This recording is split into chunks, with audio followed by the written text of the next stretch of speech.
Retrouvez Planète Locale avec la métropole Nice-Côte d'Azur.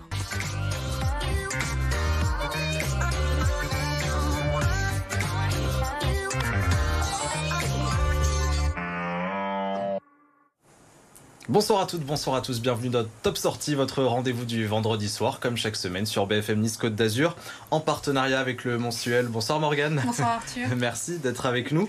Et notre invitée ce soir, Claire Rolando, directrice de l'action culturelle de Mandelieu-la-Napoule. Merci de votre présence sur notre plateau. On évoquera avec vous dans quelques instants les Royales du Rire qui ouvrent leurs portes donc du côté de Mandelieu. Mais juste avant Morgane, on va passer à ton interview du jour et cette semaine tu as reçu Pablo Mira. Oui, parce que moi personnellement, avec l'automne, j'ai besoin d'humour. Donc c'est pour ça. C'est une émission spéciale humour et je trouve que ça fait du bien. Pablo Mira était il n'y a pas très longtemps à Antea, à Antibes, où c'était encore complet. Alors je sais qu'il y a des gens comme ça qui sont déçus parce qu'ils essayent de se réserver des places et ils n'y arrivent pas. Bonne nouvelle, il repasse le 21 novembre. Alors c'est un petit peu plus loin au Pasino de hier, un peu plus près le 22 novembre, le lendemain à Pégoma à la salle Mistral, le 24 novembre à Salon de Provence, un peu plus tard à Marseille, le 8 mars prochain au Silo.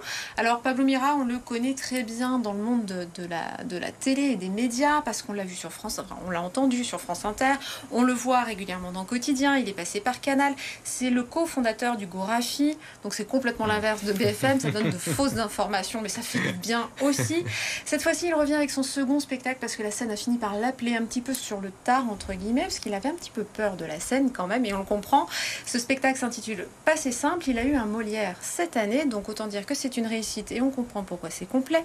Cette fois-ci il va nous parler un petit peu plus de lui et bien qu'il nous donne de fausses informations dans le Gorafi, et bien là il y a quand même pas mal de petites choses un peu plus vraies. Il se plonge dans la pop culture des années 90 donc ça va plutôt parler à ma génération, hein, les 30 ans, 40 ans, voire 40. Voilà, donc il va nous faire des petites différences comme ça entre le passé et le présent, mais finalement le présent est pas si mal, surtout quand c'est avec lui. Je vous laisse sur sa compagnie.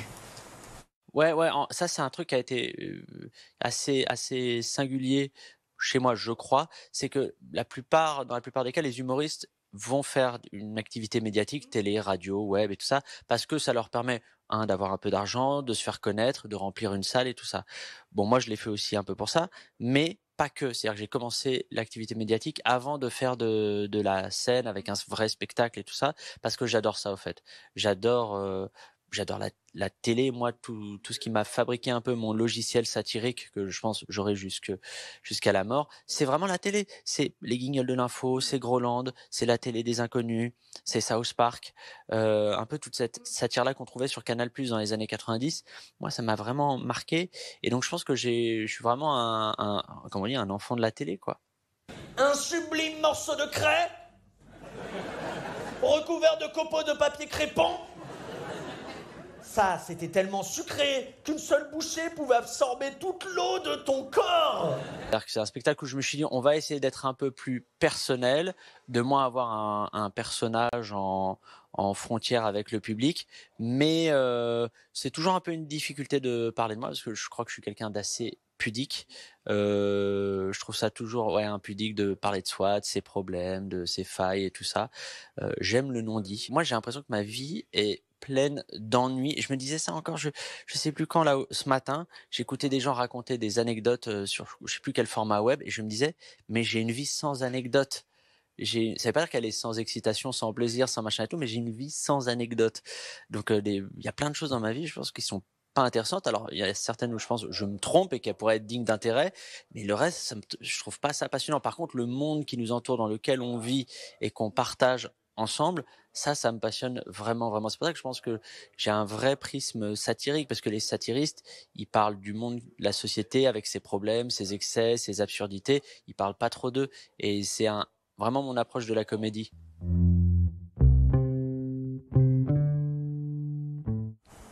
Bon, ça donne plutôt envie, Morgane. On suivra bien sûr ça de près sur notre antenne. Bon, allez, notre invité, on passe à l'invité.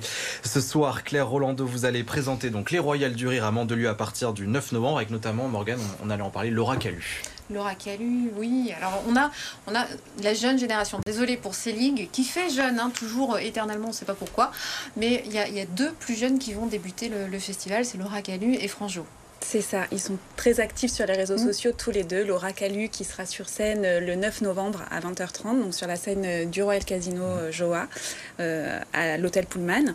Et donc elle va délivrer son nouveau spectacle où elle rentre sur scène, donc on le voit sur l'affiche en gladiateur exactement, où elle entreprend un combat, un duel contre les incohérences de notre époque et contre ses propres contradictions aussi. Bah, c'est ça qui est assez rigolo. Alors, il faut noter aussi que c'est une humoriste varoise, ça, c'est mon côté un petit peu chauvin, moi qui viens de Fayence. Voilà, donc elle s'est fait vraiment un nom sur les réseaux, mais c'est vraiment aussi une femme de scène. Elle s'appuie vraiment sur nous et elle appuie là où ça fait un petit peu mal, c'est-à-dire que elle va mettre le doigt sur toutes nos incohérences, sur nos bêtises, c'est-à-dire sur notre volonté d'être absolument, de respecter la planète. J'ai plus, oui, sur l'acceptation de soi. Ouais, tous nos combats très bien pensants. Exactement. Voilà, elle met vraiment le doigt là-dessus. Exactement, ouais, c'est ça. Et ce côté gladiateur, c'est un petit hommage aussi aux pouces dans les arènes et du coup aux réseaux sociaux. Voilà. C'est exactement ça, donc pour Laura Calu. Et Franjo, donc lui qui sera sur scène le dimanche à 20h30 aussi. Alors lui, effectivement, il est très actif sur les réseaux sociaux, mais Franjo, c'est un acharné du travail et il a écumé pratiquement tous les comédie clubs parisiens depuis de longues années pour rôder ses blagues.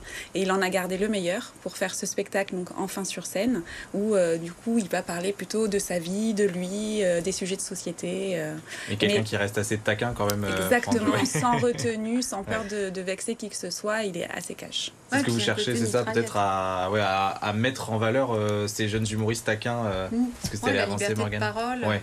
C'est ça aussi qui compte aujourd'hui. Honnêtement, la scène, c'est peut-être un des derniers endroits où on peut encore dire un peu ce qu'on pense. Mais oui, tout à fait. C'est Oui, mais j'espère pour eux qu'ils pourront délivrer le meilleur d'eux-mêmes sur ce festival. Et puis, ensuite, on accueille la nouvelle génération, qui n'est pas la nouvelle génération du rire, pardon, c'est plutôt l'ancienne génération. mais comme quoi ça fonctionne toujours parce que le spectacle affiche complet. Le spectacle de Selig affiche complet.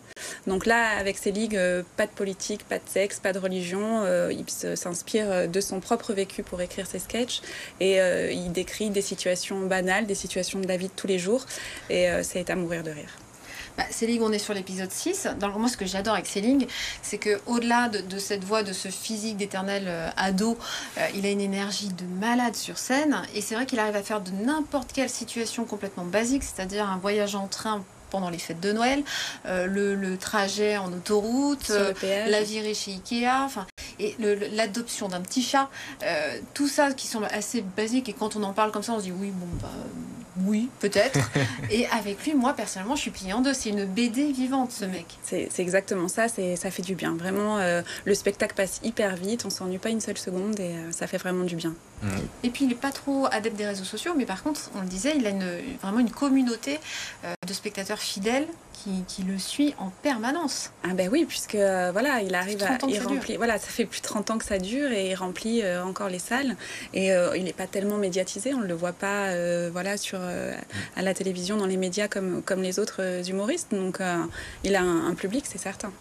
C'est peut-être dur en plus aujourd'hui de se démarquer sur les réseaux sociaux. Il y a énormément d'humoristes qui tentent de percer sur TikTok, sur Instagram, et eux, ils arrivent toujours à remplir des salles et à fonctionner aussi sur les réseaux sociaux. Eh oui. C'est assez rare aujourd'hui. Est-ce que vous en avez d'autres qui viennent peut-être sur vos scènes se démarquer comme ça, comme Franjo ou Laura Calu? Oui, après on a accueilli depuis 2012, les Royales du Rire ont repris leur place dans le paysage culturel azuréen et on a accueilli des humoristes de la nouvelle génération, mais aussi de l'ancienne. On a eu Anthony Cavana et puis on a eu Verino, on a eu Arnaud de Samer, on a eu tous ces humoristes qu'on voit plutôt sur les réseaux sociaux. Et Morgane, il est temps de passer maintenant à notre agenda du week-end. Tu vas nous donner tes bons plans.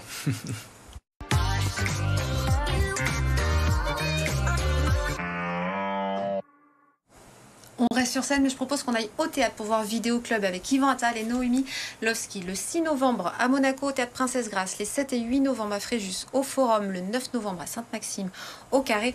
Et du 2 au 4 décembre, ça tourne beaucoup, à Antibes, au Théâtre Antea. C'est l'ultime pièce de Sébastien Thierry. C'est un maître du surréalisme. Cette fois-ci, c'est un peu plus réaliste que d'habitude, à l'inverse. On est dans une cuisine, on a un couple. La femme reçoit un mail avec une vidéo en pièce jointe. Elle l'ouvre contre l'avis de son conjoint à qui elle ne parle plus énormément. Quand il se parle, c'est pour se faire des reproches.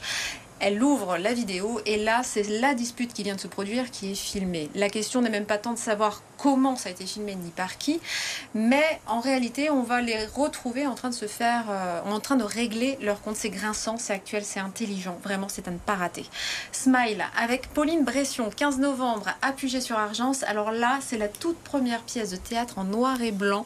C'est assez sublime et c'est très drôle. C'est une pièce sur Charlie Chaplin avant qu'il ne devienne la star que l'on connaît. C'est romantique, c'est idéaliste, bref, ça fait un bien fou. Et pour finir, Jardin des Antiquaires, ça démarre ce week, ça a démarré aujourd'hui, je suis un peu perdue dans les dates, et ça va jusqu'au 11 novembre, c'est à Fayence, au Grand Jardin.